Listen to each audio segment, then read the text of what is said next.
নির্বাচন কমিশনে নিবন্ধিত রাজনৈতিক দলগুলো নির্বাচনে যদি জোটবদ্ধ হয়ে অংশ নেয় তারপরও নিজ নিজ দলের প্রতীকেই নির্বাচন করতে হবে। আরপিওর এমন সংশোধন করে সেই অধ্যাদেশ জারি করেছে সরকার। এছাড়া আরেকটি কথা বলা হয়েছে যে না ভোটের একটি বিধান যুক্ত করা হয়েছে, আর পলাতক আসামি যারা আছে তারা নির্বাচনে অংশগ্রহণ করতে পারবে না। আলোচনায় যেটি আছে সেটি হচ্ছে জোটে নির্বাচন করলে নিজ দলের প্রতীক ছাড়া যে ভোট করা যাবে না, সেইখানে জোটের সুবিধা পাবে কিনা যেই দলগুলো অংশগ্রহণ করবে। এই প্রসঙ্গেই কথা বলতে চাই আরপিও জোটের নির্বাচন নিয়ে। RICLSTর গণতন্ত্রে আপনাদের সঙ্গে আছি শেখ জায়েদ। আমাদের সঙ্গে দুজন অতিথি যুক্ত হবেন, এর মধ্যে একজন আমাদের সঙ্গে যুক্ত হয়েছেন, স্টুডিওতে এসেছেন নাগরিক ঐক্যের সভাপতি মাহমুদুর রহমান মান্না। স্বাগত আপনাকে। আরপিওর যে সংশোধনীটি আনা হলো এটি নিয়ে বিএনপি সহ বেশ কিছু রাজনৈতিক দল বলেছে যে এটি নিয়ে আসলে আগে কোনো আলোচনাই করা হয়নি রাজনৈতিক দলগুলোর সাথে। পরবর্তীতে তো অধ্যাদেশ জারি করা হয়েছে, তারপরেও বিএনপির পক্ষ থেকে এখনো আপত্তি জানানো আছে। আপনার পর্যবেক্ষণ জানতে চাই। এবং জোটে নির্বাচন করলে আপনি এর আগেও একবার বলেছিলেন যে নিজ দলের প্রতীকে নির্বাচন করা নিঃসন্দেহে রাজনৈতিক দলগুলোর জন্য এটা ইচ্ছা থাকে, গর্বের থাকে, আনন্দের থাকে নিজ দলের প্রতীকে নির্বাচিত হয়ে আসতে পারলে। কিন্তু এই যে অধিক পরিচিত যেই প্রতীক, সেই প্রতীকে নির্বাচন করলে ছোট দল হলেও কিছুটা সুবিধা পায়, সেই জায়গাটার মধ্যে একটা অসুবিধা হয়ে যাচ্ছে তাদের জন্য। আপনি কি বলবেন আসলে? নির্বাচন কমিশন আগে কি কোনো কথা বলেনি, নিজে থেকেই করে ফেলেছে? কিভাবে এটি আসলো, সমস্যাগুলো কি? কথা তো বলেনি, সেটা তো আগে বলেছি, আজও বলছি, নিজে থেকেই করেছে। কারোর সাথে কথা না বললে কিভাবে করবে? আর এবং এটা যখন তারা করবে বলে কথা হচ্ছে, তখন আমি জানি যে বিএনপির পক্ষ থেকে তাদের আপত্তি জানানো হয়েছিল, তারা এটাও কানে ধরেনি। এবং মানে সবসময় হয় যে অংশীরা কীভাবে, এইটাই ইম্পর্টেন্ট হয়। যারা সাফার করতে পারেন, যারা কষ্ট পেতে পারেন বা সুবিধা ভোগ করতে পারেন, তাদের ওপিনিয়ন নেবার কথা থাকে, কিন্তু এইটা দেওয়া হয়নি, এইবারও দেওয়া হয়নি। এ থেকে এরকম ভাববার কারণ আছে যে গভর্নমেন্টের কোনো একটা চিন্তা থেকে তারা করেছে, মোটিভ যদি আমি বলি, গভর্নমেন্টের কোনো একটা মোটিভ ছিল, সেই মোটিভসটাকে বাস্তবায়িত করার জন্যই তারা এটা করেছেন। এর পক্ষে বিপক্ষে কোনো রকম যুক্তি দেননি, কোনো যুক্তি শুনতেও চাননি। এতে রাজনৈতিক দলগুলোর মানে আর কি কি সমস্যায় পড়তে পারে? একটা তো হচ্ছে যে পরিচিত মার্কা পেল না, মানে বিশেষ করে ধরেন এই যে 3টা দল রেকগনিশন পেল, 3 দিনও হয়নি, হ্যাঁ, তো ওদের মার্কা কে চেনে? 3 মাস পরে ভোট হবে। ওরা যদি ওই তাদের দলের মার্কা দিয়ে যায় তো বেশিরভাগ লোক মার্কাই চিনবে না। তাদের জন্য এটা রিলেটিভলি অ্যাডভান্টেজেস হতে পারে যে আরও বেশি পরিচিত কোনো মার্কা দিয়ে তারা নির্বাচন করতে পারলো। এটাই 3টা দলের কথা আমার মনে আসলো, তাই তাড়াতাড়ি বললাম। আমাদের মতো দলগুলোর প্রায় সবারই মার্কা ওরকম পরিচিত নয়।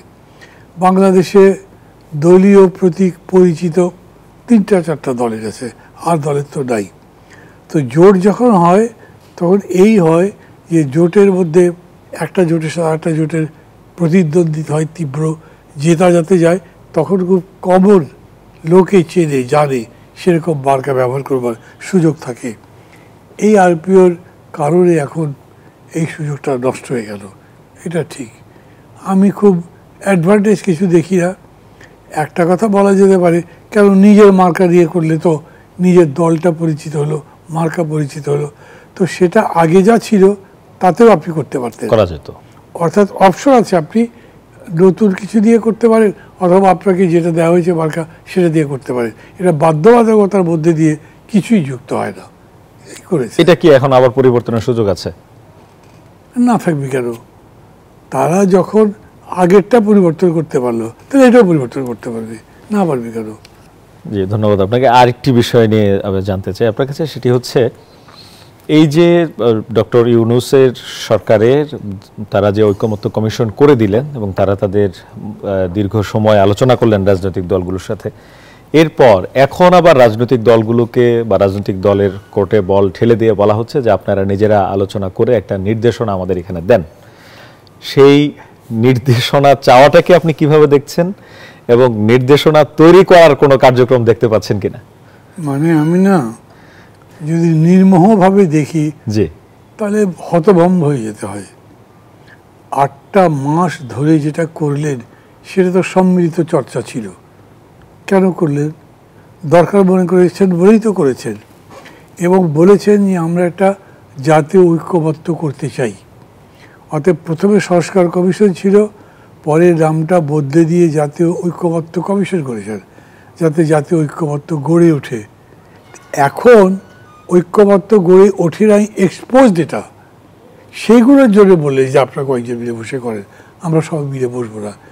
এর চাইতে বিপরীত ধর্মী, মানে পরস্পর বিরোধী চিন্তার প্রকাশ আমি কখনো সরকারি মহল থেকে এত নেকেডলি আমি দেখিনি। এবং আমি মনে করি যে এটার একটাই কারণ হতে পারে, শুরুটা করেছিল খুব জোশে, এটা করব ওটা করব ভালো কিছু করব, হয়তো তাগিদ আবেগ এগুলো থেকে। কিন্তু এটার যে জটিল দিক আছে, এটা যে কঠিন দিক আছে, সেটা না বুঝেই এরকম করেছেন। তারপর যতই ভেতরে ঢুকেছেন দেখেছেন এতে ভেতরের কাঠিন্যটা, এটার ভেতরে যে কষ্টকর সংগ্রামটা, এটা অ্যাভয়েড করতে চেয়েছেন। অতএব গড়পড়তা কিছু কাজ করেছেন। আলোচনাটা লম্বা হয়ে যাবে, যে আমি ওটার মধ্যে ঢুকতে চাইছি না, কিন্তু কিছু মৌলিক বিষয় ছিল। মানে যেমন ধরেন, আমাদের একটা অন্যতম টার্গেট ছিল, এত লড়াই করে ফ্যাসিবাদ পরাজিত করলাম, আবার নির্বাচন হলো, আবার ফ্যাসিবাদ এলো, তাহলে এই লড়াইটা করার মানে কী হলো? অতএব আমরা এরকম কিছু করি যাতে ফ্যাসিবাদের প্রত্যাবর্তন সম্ভব না হয়। কিভাবে হতে পারে? মনে হলো কনস্টিটিউশনে ফ্যাসিবাদের সুযোগ কোথায় কোথায় আছে, ওগুলো বন্ধ করে দেওয়া হোক। পরে অভিজ্ঞতা হচ্ছে ওগুলো বন্ধ করলেও ওগুলো ছাড়াও ফ্যাসিবাদ আসতে পারে। অর্থাৎ ফ্যাসিবাদ আসবার যে সামাজিক অর্থনৈতিক ভিত্তিটা আছে, সেই জায়গায় যদি নষ্ট করতে না পারি, তাহলে অন্য ফাঁক দিয়ে আসতে পারে। এরকম করে যতই বুঝতে চেষ্টা করেছি, ততই এজেন্ডাটা বৃহৎ হয়েছে, এবং এই বৃহৎ এজেন্ডা কুটিয়ে তুলতে পারিনি। সময় পার হয়ে গেছে, নির্বাচন ঘনিয়ে এসছে, অতএব এইটাকে কোনো রকমে আমি বলি ছ্যাপল্যাপ দিয়ে একটা দাঁড় করে দিল। আচ্ছা ঠিক আছে, আপনাদের ভিন্ন মত আছে, ভিন্ন মত দিয়েই আমরা করি, রেফারেন্ডাম করি। অথচ 2-3টা মত দিয়ে তো রেফারেন্ডাম হয় না। এখন এই প্রশ্ন যখন সামনে আসছে, তখন বলছে একটা প্যাকেট বানাবো, প্যাকেটের মধ্যে সব ভরে রাখবো, বলবো এটাকে সমর্থন করো কিনা, ভেতরে কি আছে পরে খুলবো। মানে অনেকটা প্রপোজাল এই রকম। এখন হয়েছে যে পরে যদি খোলেন তো তখনও তো একটা রেফারেন্ডাম লাগবে, সেটা কীরকম করে হবে? এইসব কারণে এরা একেবারে কনফিউজড হয়েই একটা জিনিস করেছে। এবং আমি মনে করি যে জাস্ট নিজেদের কাঁধ থেকে দায়িত্বটা ফেলে দেওয়ার জন্যে, অন্য কারো কাঁধে দেওয়ার জন্যে তারা এরকম একটা কাজ করেছেন। এর অন্য কোনো ব্যাখ্যা দেখি আমি। এরপর সরকার যে বসার পর ডক্টর আসিফ নজরুল ব্রিফ করলেন, সেখানে তিনি আবার বললেন যে এটা এখন রাজনৈতিক দলগুলোকে আবারও দায়িত্ব দিলেন যে আপনারা একমত হয়ে আসেন। সেই জায়গাটায় মানে সেটাই তো আমি বলছি, এই 8 মাস ধরে তারা রাজনৈতিক দলগুলোর উপরে ভরসা পেল না, তারা পারবে এটা তারা মনে করলো না। তারা মনে করলো যে এদেরকে গাইড করা দরকার, এই জন্যে তারা নিজেরা মত দিল, কনস্টিটিউশন এক্সপার্ট নিয়ে আসলো, অনেক কথাবার্তা বললো, শুনলো, বোঝালো, বুঝলো। এন্ড অফ দি ডে সমস্ত যেগুলো মিলল না, সেগুলো বলে আপনারা করেন, আমরা নাই। এটা হাত দিয়ে ফেলার মতো হলো। এই অ্যাটিচিউডটাই তো পরায়ণ পর বড় বৃত্তি। নিজের সমস্যা থেকে পালিয়ে গেলাম, মানে জীবন থেকে পালিয়ে গেলাম, এবং জীবনকে আমি এক ধরনের বৈরাগ্যের মধ্যে ফেলে দিলাম। এর কোনো বিকল্প এখন তো এই যে 7 দিন বা 1 সপ্তাহ বা যতটুকু অল্প সময়ের মধ্যে, দ্রুত সময়ের মধ্যে দিতে বলেছেন, রাজনৈতিক দলগুলোর কোনো ধরনের তৎপরতা কি আপনার চোখে পড়েছে, বা কেউ কি চাচ্ছেন যে এটা ঠিক হোক, কেউ কিছু করছে, বা আপনাদেরই কোনো উদ্যোগ আছে? মানে ধরেন 7 দিনের মধ্যে 3 দিন তো গেল। বিএনপিকে জামাত একটা আবেদন করেছিল বসি আসেন, রেসপন্স হয়নি। আমরা আমাদের কথা বলছি, গণতন্ত্র মঞ্চের পক্ষ থেকে আমরা এই উদ্যোগটা নিয়েছি। আমরা আমাদের সাথে আরও, আমাদের জোটের মধ্যে তো 6টা দল আছে, তার বাইরে আরও 3 দল দলে দল মিলে আমরা কথা বলেছি, আজকেও কথা বলেছি আমরা কি করা যেতে পারে। আমরা চাইছি যে অন্যদের সাথেও কথা বলবো, বিএনপির সাথেও কথা বলবো, জামাতের সাথেও কথা বলবো, কিন্তু প্রশ্নটা হচ্ছে কি বলবো। ধরেন সমস্যাটা যারা তৈরি করলো তারা যদি সেটা নিষ্পত্তি না করে, আমার হাতে তো নিষ্পত্তি করবার ক্ষমতা নাই। আমি আপনাকে ডেকে বললাম ভাই চলেন তো এই সমস্যাটা নিয়ে একটু কথা বলি, কি করা যায়। আপনি আমাকে বললেন আমার তো করার কিছু নেই, করলে তো উনি করতে পারবেন, আমি পারবো না। তখন তার সাথে আমার কথা বলতে হবে, তো তার সাথে তো আমি কথা বলতে পারছি না। ফলে এইটা একটা এক্সারসাইজ করা হবে, কিন্তু কোনো রেজাল্ট হবে বলে আমার মনে হয় না। তার মানে আপনারাও ঠিক করতে পারেননি যে রাজনৈতিক দলগুলোকে কি বলে আহ্বান করবেন? মানে না, একদম করতে পারিনি। তারা কমন একটা অ্যাপ্রোচ তো আছে যে যাই হোক না কেন দেশটা তো বাঁচাতে হবে, আর দেশটা বাঁচাতে হলে নির্বাচন হতে হবে। নির্বাচন আটকে যায় এরকম কিছু করা যাবে না, কি করলে নির্বাচন হতে পারে, এইভাবে আলোচনাটা করলাম।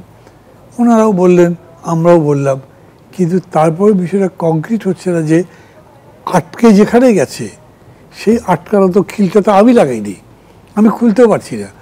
আপনি যাকে ডাকছেন সে বলছে ভাই আগে খিলটা খোলে আমি ভেতরে ঢুকি, তবে তো খিলই খুলতে পারছে না, সে ঢুকবে কীরকম করে। ফলে এটা এই জায়গাতেই আছে, এই 7 দিনের মধ্যে কিছু হবে বলে আমি মনে করছি না। 7 দিন পরে কি হবে? 7 দিন পরে সরকার যেটা বলেছে তারাই সলিউশন দেবে। কেন যে সরকার এই নাটকটা করছে তাও কিন্তু আমি বুঝছি না। কেন বুঝছি না? সরকার তো তার কাছে যদি সলিউশন থাকে তো 7 দিন আগে দিয়ে দেন না। আপনি তো জানেন যেটা হবে না, কিন্তু সরকার তাও করছে না। ফলে পুরো ব্যাপারটা একটা কুহেলিকার মতো। সরকার পরে একটা সিদ্ধান্ত দিলে সেটিও যে মানবে কোনো গ্যারান্টি নেই। ধন্যবাদ আপনাকে। আমাদের সঙ্গে যুক্ত হয়েছেন doctor Asaduzzaman Ripon, BNP vice chairman. স্বাগত জানাই আপনাকে। আমরা কথা বলছিলাম, শুরুতে কথা বলেছি আরপিও সংশোধনী নিয়ে, তার পরবর্তীতে কথা বলেছি এই গণভোট, জুলাই বিপ্লবের আইনি ভিত্তি এই প্রসঙ্গ, এবং মূলত জুলাই সনদ নিয়ে আমরা কথা বলছিলাম। আপনার কাছে জানতে চাই, আরপিও নিয়ে রাজনৈতিক দলগুলোর সাথে নির্বাচন কমিশন কোনোই কথা বলেনি, এটি বিএনপির পক্ষ থেকেও বলা হয়েছে। এখন যেটি অধ্যাদেশ জারি হলো যে জোটে নির্বাচন করলে নিজ দলের প্রতীকেই দাঁড়াতে হবে, ইলেকশন করতে হবে জোটে গেলেও, তো সেই জায়গায় আপনাদের সাথে অনেকগুলো ছোট ছোট দল আছে, রাজনৈতিক দল আছে, আপনাদের পক্ষ থেকে দাবি করা হয়েছিল, সেটির কোনো অগ্রগতি আছে কিনা ইসি সর্বশেষ, বা এটা পরিবর্তনের সুযোগ আছে কিনা? এটা তো আসলে অগ্রগতির বিষয় না। যদি একটা অধ্যাদেশ জারি হয়ে যায় তখন তার ইসির সাথে আলোচনার অগ্রতলে অধ্যাদেশটা বদলাতে হবে, বাতিল করতে হবে, এরকম বিষয়গুলো এই যায়। মাহমুদুর রহমান মান্না বলছিলেন যে বাতিল করা তো যাবে, চাইলে তো বাতিল করা যায়। জি হ্যাঁ, তা তো যাই বটে, কিন্তু মানে একবার হওয়া একবার বাতিল হওয়া। এখন আপনারা কি করবেন? যেভাবে দিছে এইভাবেই না, কিছু করার না। বিষয় আমি প্রথম যেটা মনে করি, একটা রাজনৈতিক দল যারা নিজেরা একটা রাজনৈতিক দল গঠন করার চিন্তা করেন, তাদের একটা নিজস্ব আদর্শ থাকে, একটা লক্ষ্য থাকে, তাই না? এবং তাদের এবং অ্যাকর্ডিংলি নির্বাচন কমিশন আইন অনুযায়ী তাদেরকে একটা প্রতীকও বরাদ্দ করেন। তো তার নিজের রাজনীতি, তার দর্শনকে ক্যাম্পেইন করার স্বার্থে হলেও তো তার মার্কাটা, প্রতীকটা মানে পরিচিত করা উচিত। এটা হলো একটা দিক, এবং সেটা আমি মনে করি সেটাই ডিসেন্ট। একটা রাজনৈতিক দলের জন্য ওইটা হচ্ছে তার সম্মানের জায়গা। তিনি যদি নিজের দলের প্রতীকে নির্বাচন করতেই সাহস না পান, নির্বাচন না করেন, তো দল খুলছেন কেন? এটা একটা বিষয়। আর যদি মনে করেন যে নিজের দলের মার্কার প্রতি তিনি ভরসা পান না, অনেক বেশি পরিচিত না মার্কা, সেই কারণে সেটি তো অনেক বেশি পরিচিত মার্কাটা পরিচিত করাতে পারেন না কেন? নিজের বেলায় করানো উচিত ছিল। আচ্ছা, এখন কত হচ্ছে যে আগে তো একটা বিধান ছিল, মানে আমার বক্তব্য আগে তো একটা বিধান, আগে দুইটাই করা যেত, দুটোই, মানে অর্থাৎ শরীর, মানে কেউ যদি চাইতো নিজের মার্কায় করতে পারতো, সেই অপশনটা থাকলে বরং ভালো হতো। তাতে করে যেটা হতো কি, আমাদের দেশের মানুষ তো কতগুলি নির্দিষ্ট মার্কায় ভোট দিতে অথবা মার্কাগুলো শুনতে অভ্যস্ত হয়ে গেছে। এইটুক থাকতে পারতো। কেউ যদি নিজের মার্কা বাদ দিয়ে যদি অন্যের মার্কায় নির্বাচন করার জন্য যদি তার আপত্তি না থাকে, সে অপশনটা দেয়। একেবারে রিজিড ইলেকশন কমিশনের ব্যাপার রিজিড থাকা উচিত হয়নি। আরেকটি বিষয়, সেটি হচ্ছে যে ঐকমত্য কমিশন দীর্ঘ সময় ধরে আলোচনা করলো, আলোচনার পর তারা সুপারিশ করলো, সুপারিশের পর সেখানে নোট অফ ডিসেন্ট না থাকা এবং এই বিষয়গুলো নিয়ে বিএনপি তাদের বলেছে যে এটি প্রতারণা হয়েছে। জামাত সহ অন্য দলগুলো যেভাবে দিচ্ছে, ঐকমত্য কমিশন যেভাবে দিয়েছে সেভাবেই রাজি, তারা চালিয়ে যান। হ্যাঁ, চালিয়ে, মানে যেটাই বলেন আপনি, সেই জায়গায় 7 দিন বা তার যত দ্রুত সময়ের মধ্যে রাজনৈতিক দলগুলোকে নির্দেশনা দিতে বলা হয়েছে সরকারকে। ডক্টর আসিফ নজরুল ব্রিফ করে যেটা বলেছিলেন, মানে তাদের একটা সিদ্ধান্ত দিতে বলা হয়েছে। তো সেইখানে 7 দিনের 3 দিন এর মধ্যে চলে গেছে।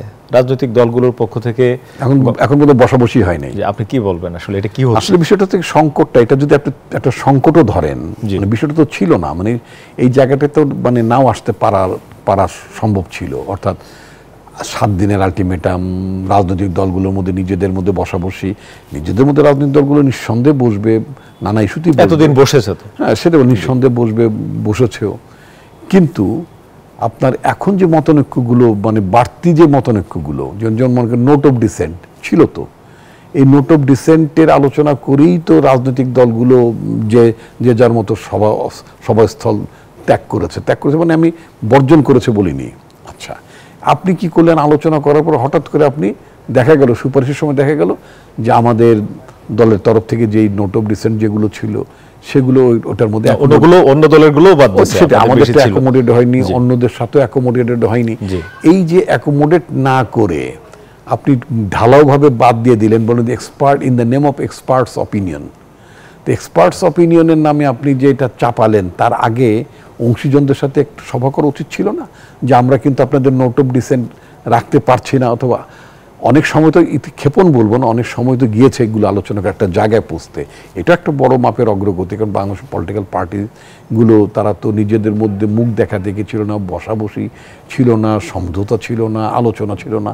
সেক্ষেত্রে মাসের পর মাস একেবারে অপোজিট ডিরেকশনের পলিটিক্যাল পার্টিগুলো তো মানে পরস্পরের, এটা বাংলাদেশে এটা একটা মানে রেয়ার ঘটনা। এই ক্ষেত্রে একটা বড় মাপের অগ্রগতি আমি বলতে চাই।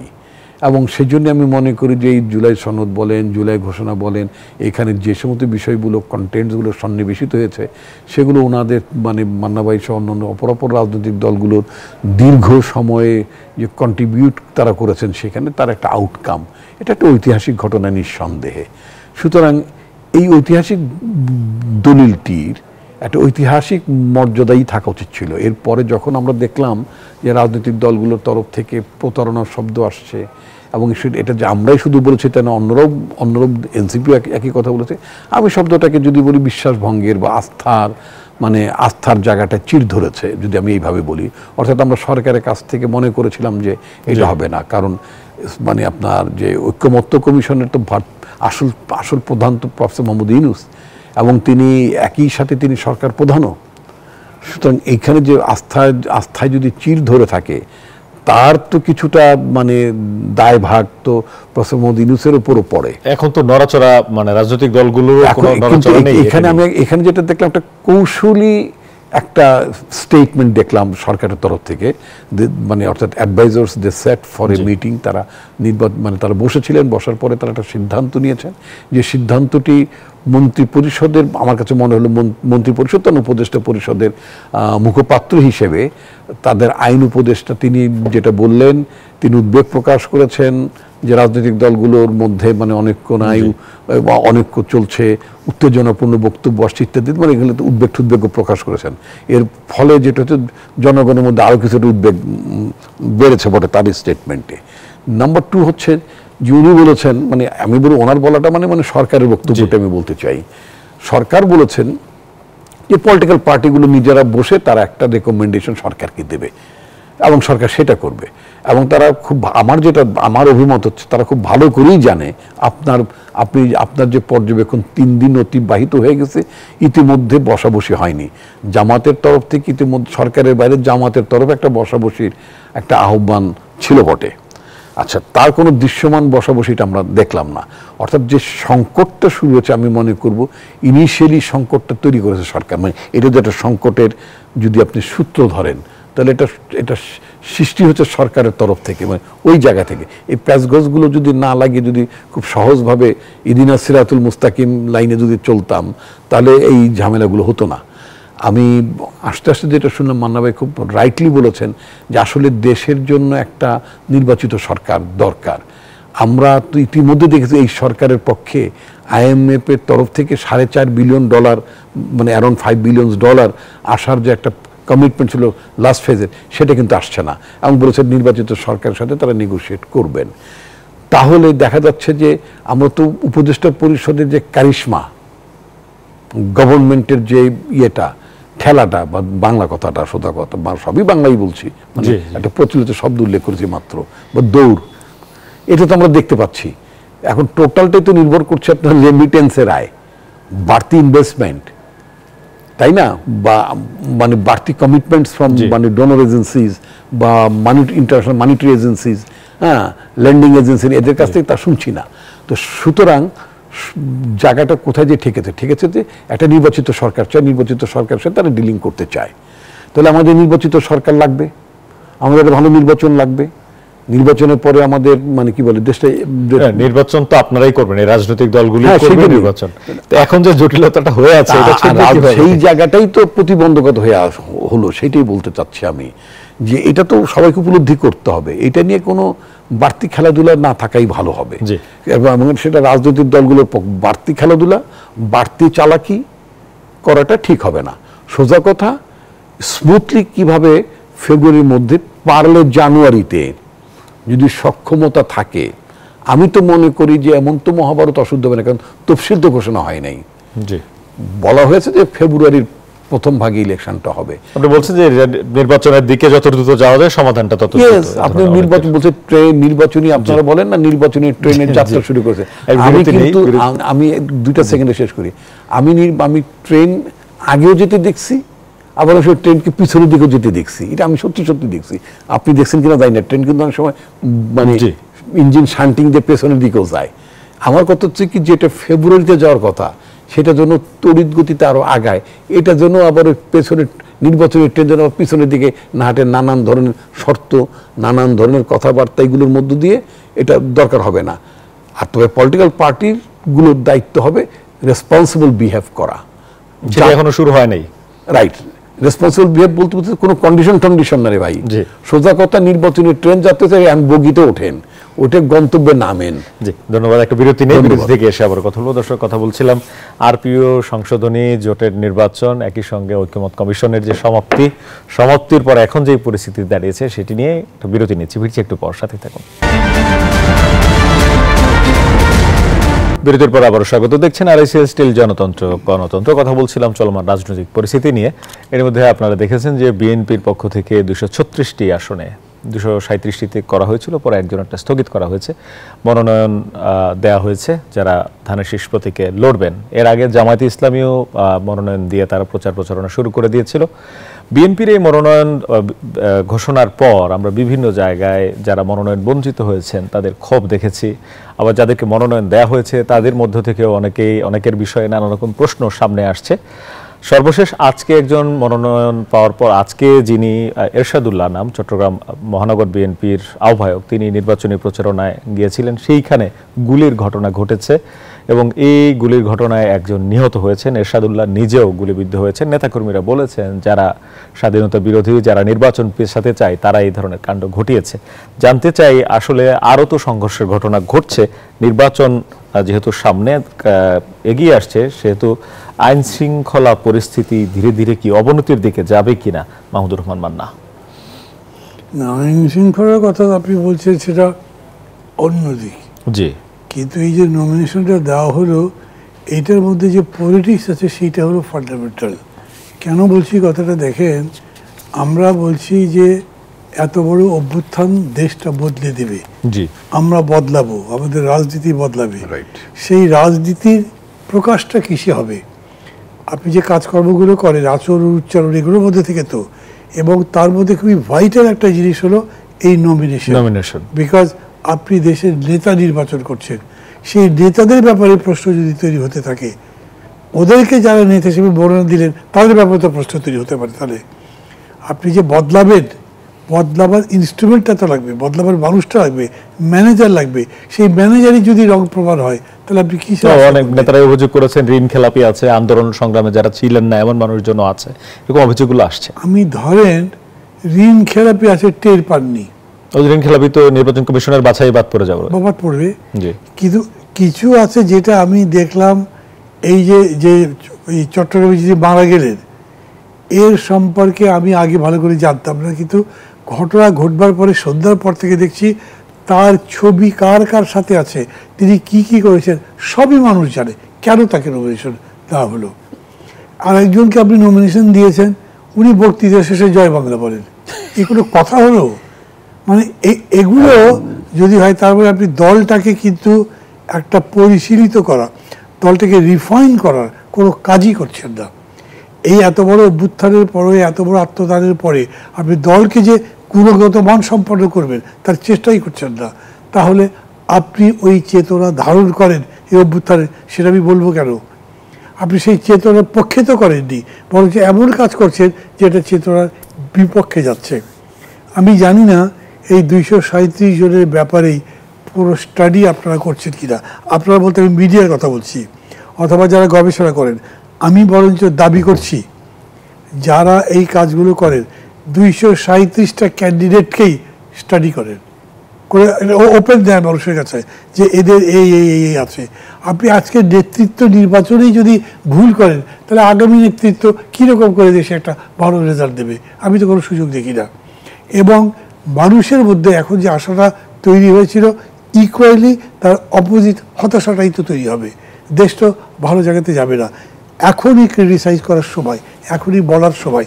এবং আমি মনে করি, মানে আমি দর্শকদের উদ্দেশ্যও বলছি, আমি প্রায় সময় বলি, ভাই আমি বিএনপি করি না। আমি বিএনপি করি না মানে কি, বিএনপি পুরোপুরি আমি অ্যাগ্রি করি না, সেই জন্যই তো আমি বিএনপি সব অ্যাগ্রি করে আমি করতাম। কিন্তু আমি মনে করি যে এখন যতগুলো দল আছে, যে রাজনৈতিক শক্তি আছে, তার মধ্যে বিএনপিকে আমি কাছে ভাবতে পারি। এখন কাছে গিয়ে যদি দেখি আমার ভাবনাই ভুল, তখন আমি কোথায় যাব? আমি বিএনপিকে এই কথাগুলো বলি কারণ আমি দেখি যে বিএনপির লিডারশিপে যারা আছে তাদেরকে আমার মাঝে মাঝে বলে আন্তরিকভাবে তারা বুঝতে পারছেন যে এই অভ্যুত্থানের স্পিরিটটা কী ছিল এবং কি চাই মানুষের পরে, এবং সেই দিকে তারা তো যাওয়ার চেষ্টা করছে।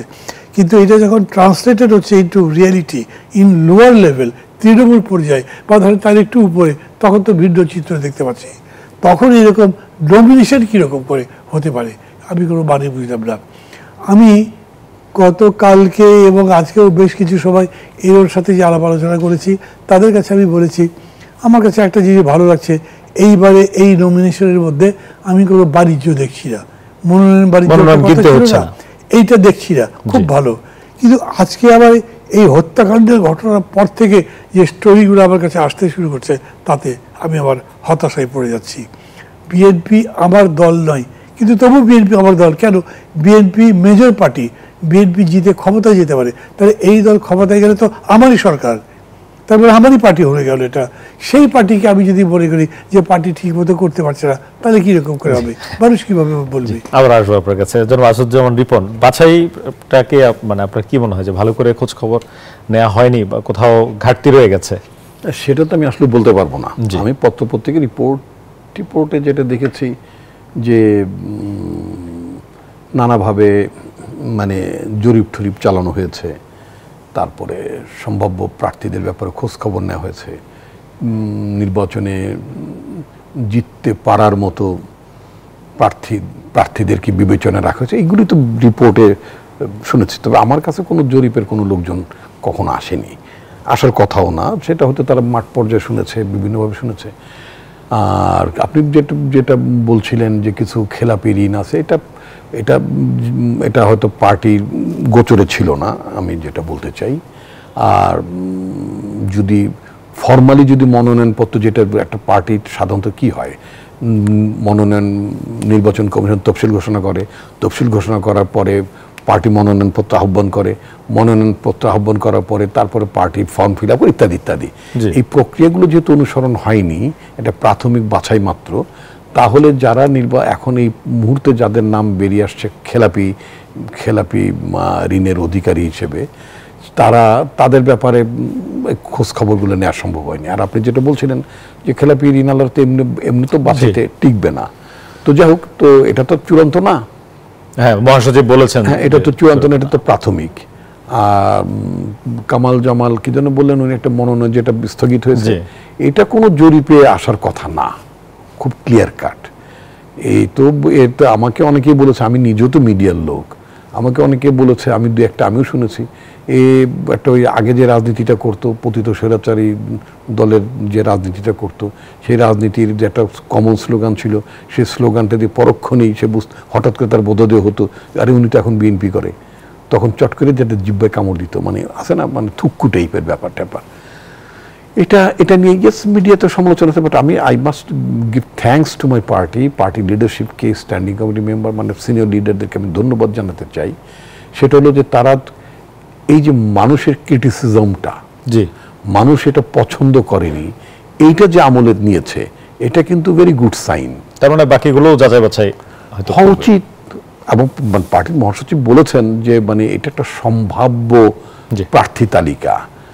তো সুতরাং এখানে যাদের বেলায় অভিযোগ আসবে, কারোর মধ্যে যদি কোনো ফ্রডুলেন্স অ্যাক্টিভিটির ব্যাপার থাকে, তথ্য গোপন থাকে, পার্টিকে প্রতারিত করতে পারে, পার্টিকে বিব্রত করতে পারে, তাদের কোনো কর্মকাণ্ড অ্যাকশন যেটা এখন পর্যন্ত পার্টি জানে না, সেগুলো জানলে নিশ্চয়ই পার্টি তাদের ব্যাপারে ব্যবস্থা নেবে। একটা বিরতি নিব, বিরতি থেকে এসে কথা বলতে চাই আইন শৃঙ্খলা পরিস্থিতি নিয়ে। আপনি জানেন যে চট্টগ্রামে একটি ঘটনা ওর মধ্যে ঘটেছে এবং এই জুলাই অভ্যুত্থানের সময় যে অস্ত্রগুলো লুট হয়েছিল, অনেক অস্ত্র উদ্ধারও হয়নি, সামনে নির্বাচন এগিয়ে আসছে। এই প্রসঙ্গে একটু আপনাদের সাথে কথা বলতে চাই। একটা বিরতি নিব দর্শক, ফিরছে একটু পর, সাথেই থাকুন। বিরতির পর আবারও স্বাগত। দেখছেন আরআইসিএল স্টিল জনতন্ত্র গণতন্ত্র। কথা বলছিলাম চলমান রাজনৈতিক পরিস্থিতি নিয়ে। আজ সন্ধ্যায় অর্থাৎ বুধবার সন্ধ্যায় চট্টগ্রামে একটি হত্যাকাণ্ড ঘটেছে। এর আগেও চট্টগ্রামে সাতকানিয়া লোহাগাড়া এলাকায় হত্যাকাণ্ড ঘটেছিল এবং সেইখানে লাশের সিথানের একটি অস্ত্র পাওয়া গিয়েছিল, যেটি চট্টগ্রামের কোতোয়ালি থানা থেকে লুট হয়েছিল বলে পুলিশ বলেছে। সেই অস্ত্রটি ছিল পুলিশের। জুলাই গণঅভ্যুত্থানের সময় যেসব থানা লুট হয়েছে বা যেসব পুলিশের আইন শৃঙ্খলা বাহিনী যেসব অস্ত্র লুট হয়েছে, তার বেশিরভাগই আর উদ্ধার করা সম্ভব হয়নি, যদিও সরকার পুরস্কার ঘোষণা করেছে।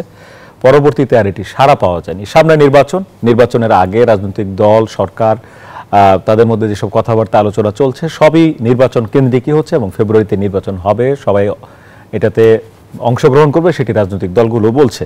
একটি সুষ্ঠু নির্বাচনের জন্য আইন শৃঙ্খলা পরিস্থিতি যে সবচেয়ে বেশি জরুরি, সেটি তো আইন শৃঙ্খলা পরিস্থিতির উন্নতি, সেটি সবার জানা। যেন মাহমুদুর রহমান মান্না, আপনার কাছে আসতে চাই, সেটি হচ্ছে ফেব্রুয়ারিতে নির্বাচন হলে আর বেশি সময় হাতে নেই। এই সময়টা আইন শৃঙ্খলা পরিস্থিতি যেরকম থাকার কথা, অস্ত্র উদ্ধার সহ এই ধরনের অবস্থা বা পরিস্থিতি যেরকম হওয়ার কথা, আপনি কি সেরকম দেখছেন বা উদ্যোগটা কি সেরকম দেখছেন? কিরকম আশা করেন আসলে? মানে ধরেন এখন তো রাত 12টা বাজেনি, বলা যায় যে আজকের সন্ধ্যাতেই চট্টগ্রামে যে ঘটনাটা ঘটলো, পুলিশ কি ব্যবস্থা নিয়েছে, আইন শৃঙ্খলা রক্ষাকারী বাহিনী কি ব্যবস্থা? পুলিশ বলেছে আমরা গুরুত্ব দিয়ে দেখছি, আসামি ধরার চেষ্টা করছি। তো এটা কোনো কথা হলো? মানে এটা তো ব্রড ডে লাইটে বা মার্ডার করার মতো ঘটনা ঘটলো। এইটা যদি এখনই হয়, এটার কালমিনেশন কোথায় যেতে?